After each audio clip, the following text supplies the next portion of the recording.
Hello! Share ko lang kung paano ako magluto ng bolognese. Yan. Yung bolognese ko is may bacon.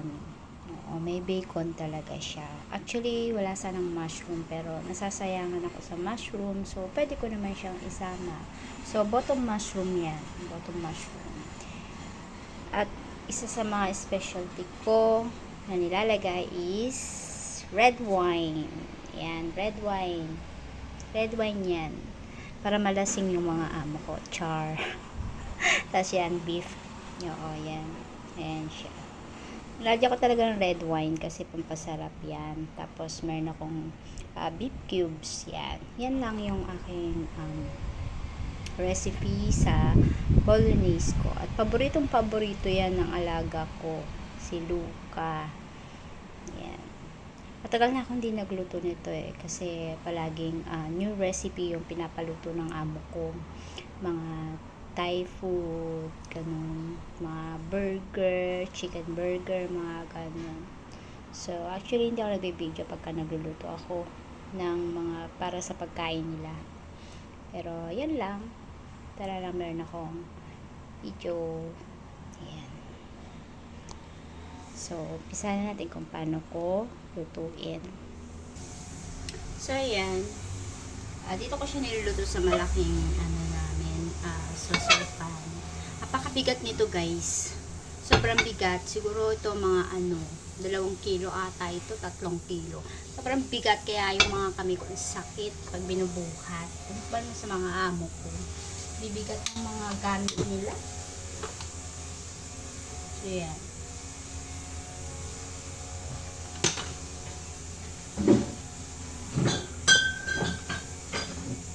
Gamit ko dyan is olive oil. Oo, healthy kasi ang olive oil. So, maglalagay ako ng olive oil. Ayan.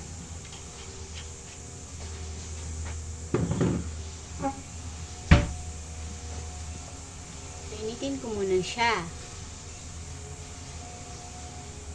So, initin ko na siya.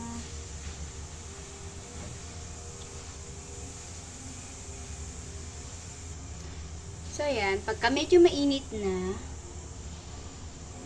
lalagay ko na yung onion. Ayan. May garlic din to. May garlic to, guys. Kaya lang mince siya. Pinagsama ko na siya. Sama na yan.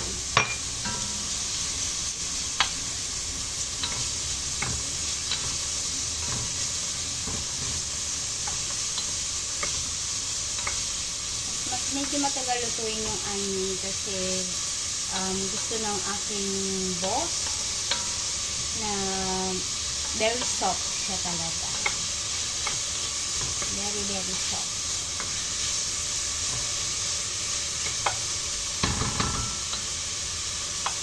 Hayaan muna natin siya dyan. Siguro mga 5 to 10 minutes ko yan ginigisa. Yung talagang soft na siya. So, ayan, medyo soft na rin siya. Lagay ko na rin yung, mushroom. Ayan. Yung bottom mushroom. Ayan. Kumusta ang lahat? Shout out sa lahat. Sa team classmates, Sis Jen. Nakikiramay ang buong classmates sa'yo. Alam ko ngayon ililibing si Mama Lu. Huwag ka nang masad kasi nandito lang kami. Tuloy lang ang buhay. Ganyan talaga. At lahat naman tayo pupunta dyan. Diba? So, huwag nang masad. Okay? Shout out na rin sa team Kasyaw. Sila Sis Norm, Sis Nice, Sis Sambel, si Tita ng Hong Kong, I miss you. Sila Kuya Panoy, Kuya Lima, Sir Rick, Apong Abaw, Mike, ayan, yung mga bago nating kwan, sila Memo, Kelmon, si OFW. Buhay OFW. Ayan. So, lagyan na rin natin yung bacon. Ayan, beach siya. Actually, pag bibili ako sana yung back bacon. Tapos, mini-mince ko rin siya. Ito kasi nakaano na siya. Beach na siya. So, okay na lang. Ganyan ako mag-bolognese. At gusto naman nila yan. Kasi yung iba, diba, pure lang siya.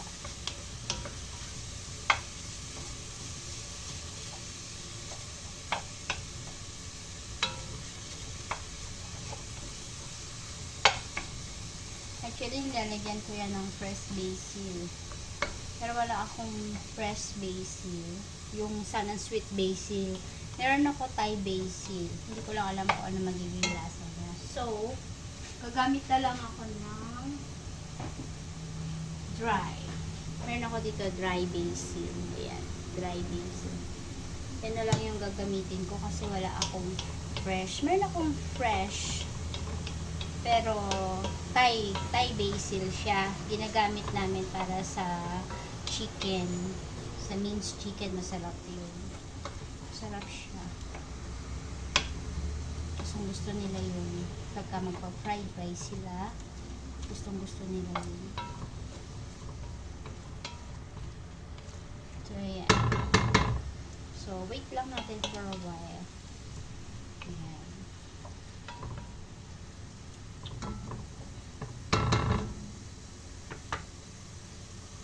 So, after nyan, lagay ko na rin yung minced beef. Ayan.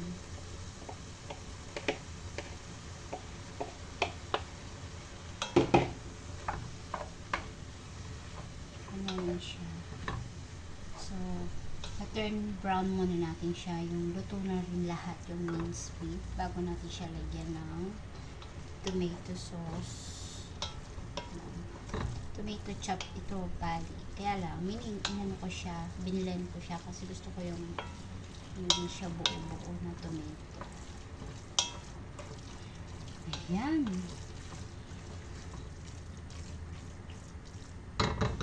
Miss ko lutuin to kasi matagal na talaga. Miss ko lutuin pero guys, sa totoo lang, pag magluluto ako ng kahit na ano, ewan ko ba, at katulad yung pagkain nila, hindi ko talaga siya tinitikman. Kung masarap ba o ano. Basta, wala lang, tansya lang. Sa tingin ko, masarap naman. Hindi ko talaga siya tinitikman. Ewan ko ba, hindi ko ugaling magtikim-tikim ng niluluto. Pero, ang feedback naman nila, is yummy naman daw. So, okay naman siguro yun. So, ang tinatandaan ko na lang kung paano ko siya niluto. So, para ganun pa rin yung sasabihin nila, yun na lang din yung ginagawa ko. Hindi ko talaga siya tinitikman. Kasi, hindi ako mahilig sa mga may tomato sauce. Hindi nga ako makain ng spaghetti. Kahit Jollibee pa yan. Hindi ako makain ng spaghetti. Okay ako sa sopas. Ayan, paborito ko yan, mga sopas. Tapos yung salad, macaroni, yun okay sa akin yan. Pero hindi rin ako fans ng sobra, pero okay. Yun okay sa akin, nakakain ko. Pero yung may mga tomato sauce, hindi ako masyado. Katulad sa mga apritada, mga ganun, hindi ako masyado. Titikim ako pero hindi ko siya yung talagang gusto. Diba? Meron naman tayong mga gusto talaga. Yung iba alam ko, paborito nila spaghetti. Yung mga anak ko, gusto nila. Pero yung bunso ko, mas gusto niya yung carbonara. Creamy naman siya. Pero yung panganay ko na anak, gusto niya yun, spaghetti. Ayan. Pero kung papipiliin mo, kung pakbet or spaghetti, pakbet ang pipiliin nila. Kasi magulay yung mga anak ko. Magulay yung mga anak ko. Baby pa lang kasi sila. Gulay na talaga yung unang pinapakain ko sa kanila. At hindi mga karne-karne, mga ganun burger, hindi. Yung lugaw nila may mga yun, may mga carrots. Plain lang siya, hindi ko siya nilalagyan ng kung ano-ano. Yung unang kain ng anak ko. napakain ko yung bunso, pero yung panganay hindi ko masyadong napakain kasi 4 months pa lang siya. Nag-abroad na ulit ako, pero yung bunso 8 months bago ako ulit nag-abroad.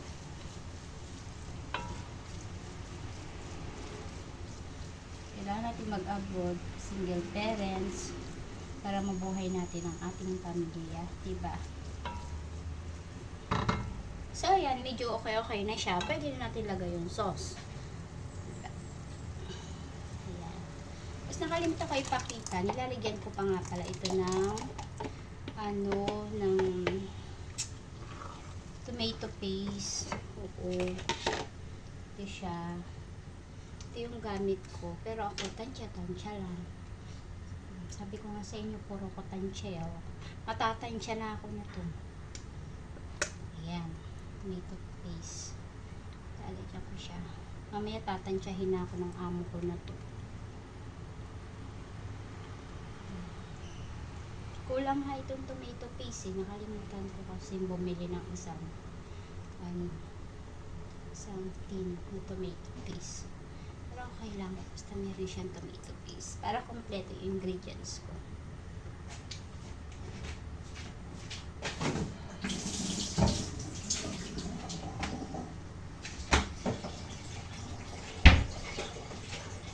Meron pa palang extra. So, makukompleto natin siya. Yes. Diba? Ayan. Pwede na yan. Tumurit-turit na.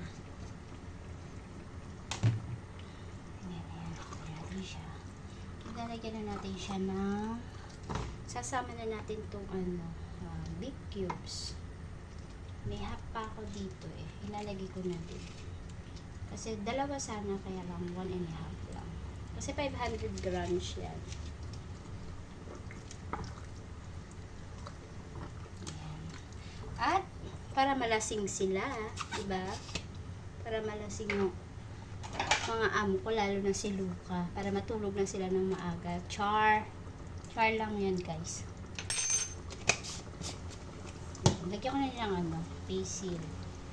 And then, para malasing, syempre, red wine. Isang cup. Ayan.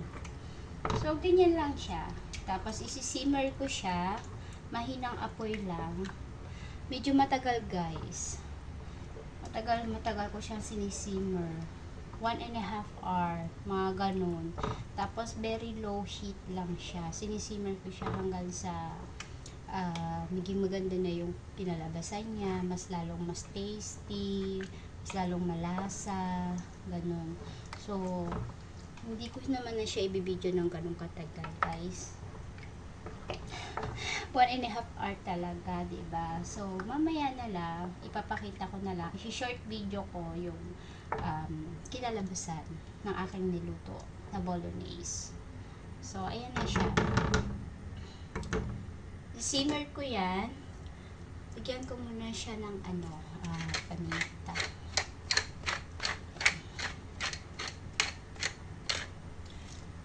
And then, asin. Nilalagyan ko siya ng sugar. Oo. Nilalagyan ko rin siya ng sugar.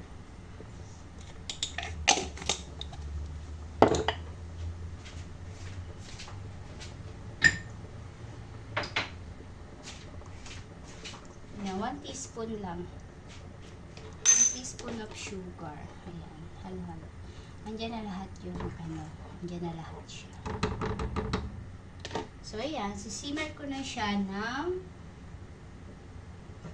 1 oras mahigit or 2 hours. Basta mahinang apoy lang siya para hindi masunog yung ilalim. Ayan. Sisimmer ko na siya. Tatakpan ko siya. Ayan.